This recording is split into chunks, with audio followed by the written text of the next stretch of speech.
Hey everybody, it's Justin, and I'm here today to show you how to set up and install the MercMonitor Eco Gauge, by Mercury SmartCraft.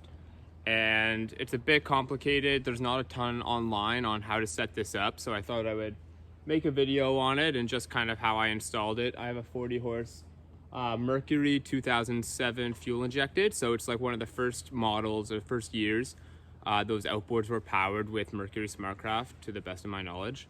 So yeah, I'll show you how that all works. So quickly, here's the boat, and we just kind of redid it all. Stained all the wood, sanded it down, and tried to redo some of the electrical to make it look nice. So here is the Eco MercMonitor gauge. When I bought it, I didn't do as much research as I should have. I didn't realize it didn't come with a GPS speed reader in it. So I installed it all and then kind of hooked it up, and unfortunately there was no speed. So we had to kind of dive into that and see how that works.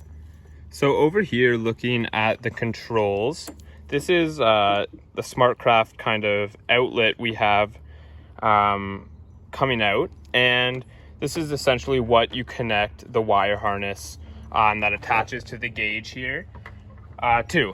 So it's a bit complicated. Unfortunately, you need to order a few kind of more parts than the wire harness that supplies you with just in general. So you can kind of see here, so there's the outlet. That's what you plug into the gauge here. And then I kind of have that feeding through. There's coming all the way down here to the boat. And then what this is here is that wire harness ends right there. And this is a new, this is called a male-to-male just SmartCraft adapter. So I'll throw the link in the description on what that is. It's like a, I don't know, $20 part from Mercury. It's not too bad. But I don't know why the Mercury wouldn't supply you with this. It's quite odd to me that you need to order this for this whole thing to work. So it's a male-to-male, and then this is, it's a 10-foot extension for the SmartCraft just wiring harness. And I'll also throw a link in there. Maybe you could get a 10-foot extension with that male end on this side. I'm not sure, but I just ordered that male-to-male adapter and then this 10-foot harness. So I have this 10-foot kind of extension kind of coming around, and what happens is that ends up plugging in to where the controls are here. And then once you've got that, it actually, it'll do pretty much everything you need it to do. It'll tell you the RPMs, it'll power up, it'll do kind of that system check on the engine. So as far as that goes, it gives you everything but speed. And obviously speed is kind of nice if you want just one gauge to do it all.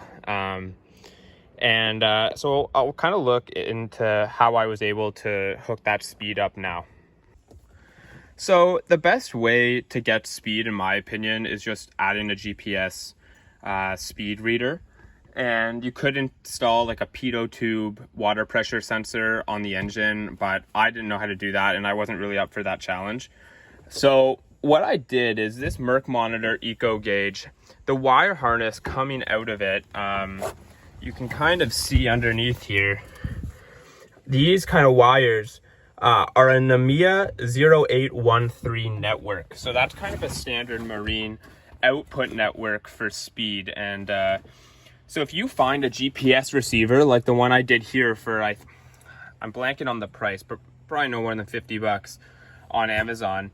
It's the BR355S4. So I'll put the link in the description above. But what I did is I ordered this GPS receiver, and it came with this weird kind of USB outlet thing. But what I did was I just cut the wire and got rid of that weird USB receiver completely, and hooked up, kind of stripped the wires there, and you can see that I have kind of hooked up very temporarily right now with electrical tape just to see if it would work, which it does. But I hooked up certain wires to the NMEA 0813 output that's coming from the wire harness.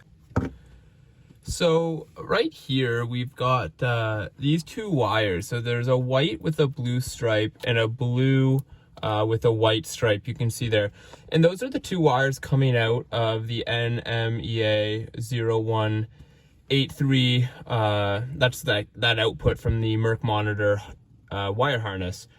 And I'm just assuming you pronounce it NMEA, but most likely you probably don't. So for that white with a blue stripe, there's this black extension I just kind of made coming off, and I've powered that, and I've just hooked that up to the green wire that's leaving this GPS finder. So there's a little green wire, and I've just connected those two temporarily with electrical tape.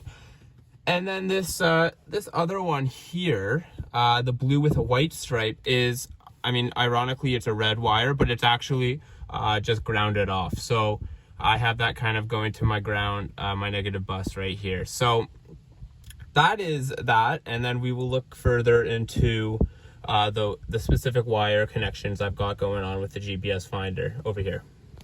And what you need now is a 5-volt.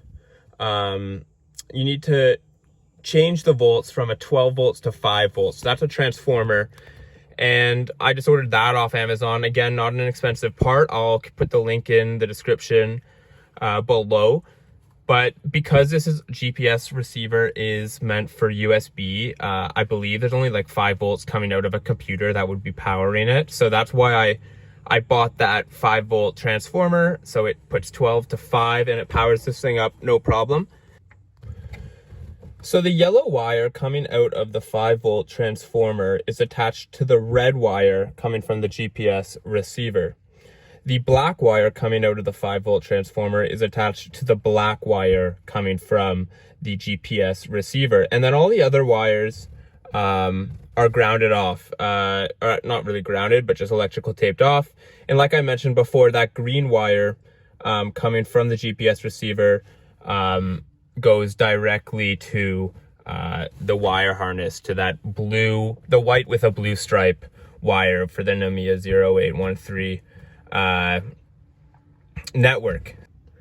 So that red wire coming out of the 5-volt transformer is actually my power. So that's just my positive lead, and then that black wire is just my negative ground there. So that's what the power going through the 5-volt transformer. I would not recommend kind of electrical taping these wires like I've done. I was just doing it to see if I could get it to actually work. I would definitely hook that up better than how I've done it. But the last problem that kind of leaves you with is you want to make sure that that GPS receiver isn't going to be powered all the time. So you want it to be powered obviously when you're driving. So what I did was I hooked it up to this switch here. So what's happening when I turn this this switch on here is that it's sending power through the 5-volt transformer, which ultimately makes its way to that GPS receiver. So when I turn the switch on here, you'll see the Mercury, the MercMonitor Eco gauge kind of powering up. It'll do a system check. So it's kind of helpful actually. It's just checking all the vitals there. And then once it kind of does this little process, it's so you can see it's connected to my GPS. So I have it on a speed thing here, speed. So I'm gonna try and kind of move.